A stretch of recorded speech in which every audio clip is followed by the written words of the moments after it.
Hi guys, and welcome back to part 6 of my remaking and recasting of the Harry Potter franchise. We're on the penultimate episode. I can't believe this series is nearly over, and I've had so much fun making it so far. I really hope you're going to enjoy the last 2 episodes.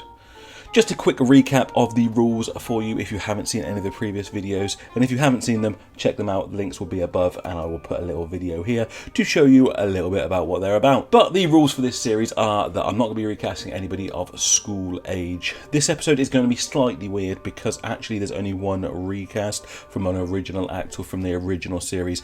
The rest of the castings in this movie in particular are going to be people that have not been shown on film before that need to be shown because their parts were missed out, and I don't think that was right. As always, if you enjoyed this video, please give it a like and don't forget to subscribe to the channel, especially if you like Harry Potter content. I do make videos about trailer breakdowns, news in the wizarding world, and also Harry Potter theories, as well as this current series. But without any more delay, let's get into the recastings. So, straight into the castings, and in this episode I'm only going to be recasting one character.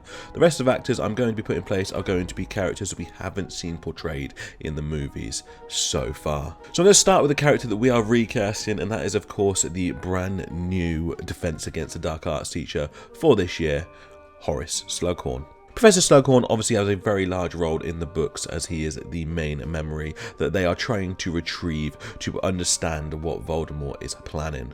In the books, Professor Slughorn is portrayed as very, very intelligent. He is a potions master, but he is also very much fame obsessed. Slughorn does not wish to make fame for himself, but is happy surrounding himself with famous people. In my casting, I wanted to portray the intelligence of Slughorn, and I think the actor I have chosen will be able to do that perfectly. The person I would like to cast in this role is going to be Stephen Fry. Nobody can dispute that Stephen Fry is a very intelligent man, and I think he'll be able to portray that very well when it comes to Slughorn and his master potion abilities. Obviously, Stephen Fry is also very well known throughout the Harry Potter communities because he provided the audio for all of the Harry Potter audiobooks in the UK. If you listen to any of these books, you know just from his voice acting alone he is a potential candidate for any of the roles in the Harry Potter series. His audiobooks are perfect, and I love his portrayal of all the different characters in them. However, I do believe aesthetically from the books he matches Horace Slughorn's character the most. Slughorn was always portrayed as being slightly large and also a very friendly demeanour about him, and you cannot dispute that Stephen Fry has that look. I think he would be perfect as the role of Slughorn, so my choice for Professor Slughorn is going to be Stephen Fry. So the rest of the characters I'm going to be casting in this episode are going to be from the memories that Dumbledore obtains about Lord Voldemort. These memories were not portrayed perfectly within the original movie, and I would like to see them portrayed properly, but I will get into that later. However, there are several characters in these memories I would like to cast now. The first of those characters is going to be Hepzibah Smith. Hepzibah Smith is a descendant of Helga Hufflepuff, one of the founders of Hogwarts. She's described in the book as a large lady wearing a ginger wig. She also seems to wear quite a lot of makeup. In this scene, she is infatuated with a young Tom Riddle and is doing everything she can to impress him. She seems to come across as quite a giggly and feminine character. When thinking about casting this character, I wanted to play on that giggly feminine side, but obviously needed to try to keep to the other traits as well. I have settled on one particular actress in this role, and that is Lucy Davis. Lucy Davis is best known recently for her role in the Netflix series The Chilling Adventures of Sabrina, where she plays Hilda Spellman. In this series, she does portray a slightly ditzy, feminine side of herself that I think would work perfectly as Hepzibah Smith. She also has a very similar appearance to that of the character in the books. I think she would be brilliant in the role, and I'd love to see her portray it. So my casting for Hepzibah Smith is going to be Lucy Davis. The next character from the memories that I'm going to recast is going to be Marvolo Gaunt. This is Lord Voldemort's grandfather, and the first time we see him again is going to be in a memory. Marvolo Gaunt is described as being quite short.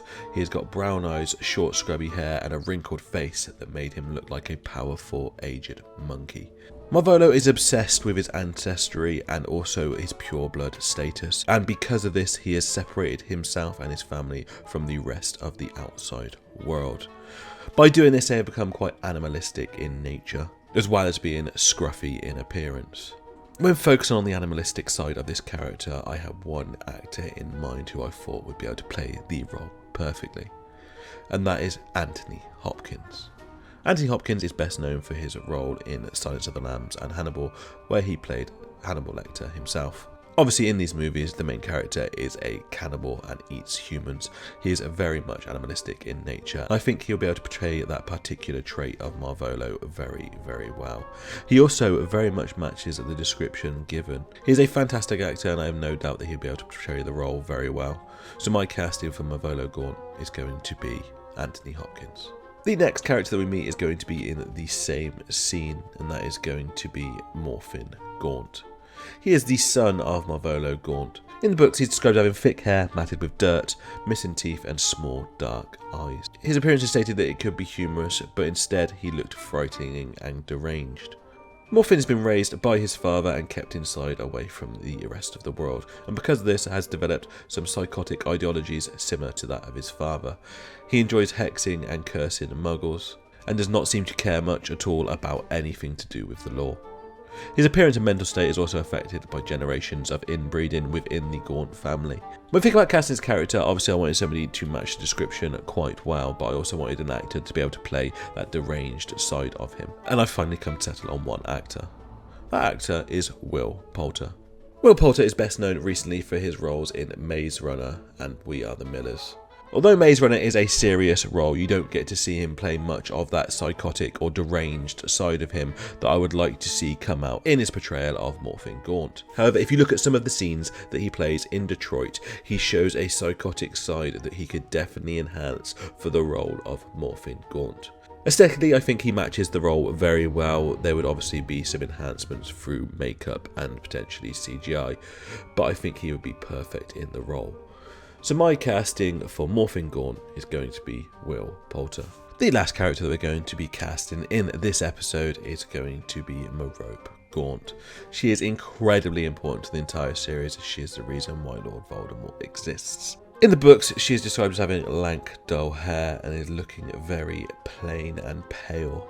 Like the rest of her family, she has been kept away from the rest of the world. However, she seems to not have developed the similar mind frame as that of her brother and father. She's in quite a tragic situation as she is very much a prisoner of the situation that she is in. She would like to leave the Gaunt household and head out into the world. And she is also very much in love with Tom Riddle Sr., who she sees walk by the house occasionally. When casting this character, I've settled on someone who I'm incredibly happy with, and that is Hannah Murray. Hannah Murray is probably best known for her role in Game of Thrones, where she has played Gilly. This character is first met in a very similar situation to that of Merope, where she is trapped within a household that she does not want to be part of. And we also see her have that loving side later on in the series, similar to that of Merope when it comes to Tom Riddle. Her physical appearance matches that perfectly of Merope, and I think that she would be perfect in the role, as we've already seen her play a very similar character before. My casting for Merope Gaunt is going to be Hannah Murray. So let's move on to the missing scenes that I would like added back into my series. At the beginning of this book, we have a scene with the Muggle Prime Minister and Cornelius Fudge, where Fudge is explaining the situation within the Wizarding World with Voldemort having returned. I would like to see this included in the book because I think it's a very nice nod to the connection that the Muggle Prime Minister has with the Wizarding Prime Minister and the crossover between the two worlds. We completely miss out some of the scenes with Bill and Fleur at the beginning of the movie when Harry eventually arrives at the Burrow. I would like to see these included because Fleur's character arc in this book is one of my favourites in the whole series. The contents of Harry's OWL grades are not mentioned much within this book, and I would like to see them included to show his ambition of becoming an Auror. Obviously, the fact that Slughorn is now teaching potions means that he is able to become an Auror and progress in that field, because Slughorn takes on students with a lower pass mark. I would like the fact that Harry learns several spells from the Half-Blood Prince to be emphasised more within this book.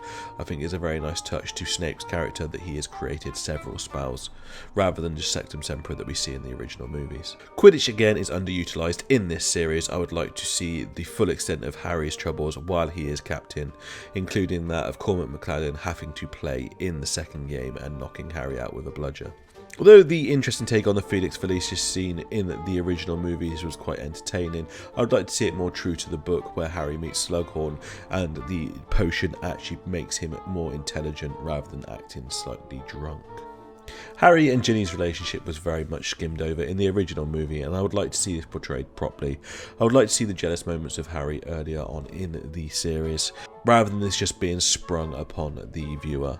Ginny is an amazing character and she has been underutilised throughout most of these movies. She's an incredibly powerful witch and is also an incredibly talented flyer. But on the subject of Harry and Ginny, I would like to see Harry and Ginny's kissed exactly the same as it is in the book after winning the Quidditch Cup. Now, the main thing missing from the original movies is the memories that Harry and Dumbledore go on.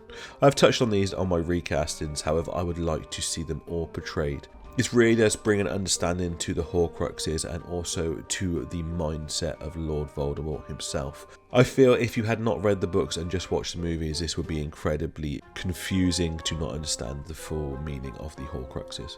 After seeing the Fantastic Beasts franchise, I feel like the reason why Grindelwald is such a compelling villain is because you can see the manipulation effects that he has on people.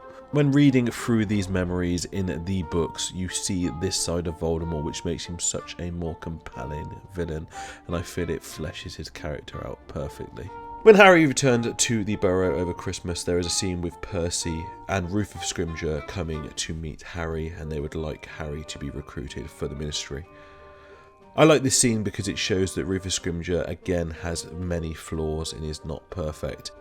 And it also shows the very different ways that the Ministry is trying to act when faced with the fear of Lord Voldemort.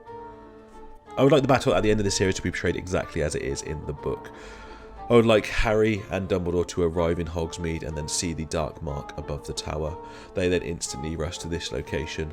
The confrontation between Malfoy and Snape happens, and I would like there to be emphasis on the fact that Malfoy is lowering his wand. Once Snape has killed Dumbledore, he then flees through the castle with Harry in tow. During this moment, Harry sees fighting throughout the whole of the castle between members of the DA and also members of the Order of the Phoenix. During this scene is absolute chaos, and I would like to see this portrayed. There is very little emphasis on the wider war in the original movies, and I feel this scene would actually bridge that gap. It's very much stated that the reason why some of the characters survive is because of the Felix Felicis that Harry gives them. This is how chaotic and dangerous this scene actually should be portrayed as. Also in this scene is where Bill gets attacked by Greyback. I would like to see this scene. At the end of this book, there is a scene in the hospital wing which is one of my favourite scenes and Fleur's redemption arc. Mrs. Weasley expects Fleur to break up with Bill because he has had his face mutilated by Greyback. However, Fleur comes shining through and states that she is beautiful enough for them both. It is a really heartwarming scene and I absolutely love reading it in the books. At the end of this series, Harry breaks up with Ginny because he knows that he is no longer going to be returning to Hogwarts, and also the fact that Ginny would potentially be a weakness for him. This scene also needs to be added. And the last thing I would like included in this series is Dumbledore's funeral. I was devastated when it wasn't included in the original movies, as I felt like the viewers also needed time to mourn his loss. So there you have it, guys. That was my remaking and recasting of Harry Potter and the Half-Blood Prince. Let me know what you think of my castings down below, and let me know if you've got any better suggestions than mine for who should play any of the characters. Also, let me know below if I've missed out anything that needs to be included in this series if the series gets remade. As I stated before, please consider subscribing to the channel. It really does cost you nothing and it helps me out loads. I do appreciate you all. We are nearly at 300 subscribers, which absolutely blows my mind. I never thought I'd get into double figures, let alone nearly 300. Thank you so much, guys. I really appreciate you all. But that is it for this video, and I will see you in the next one. But until then, mischief managed.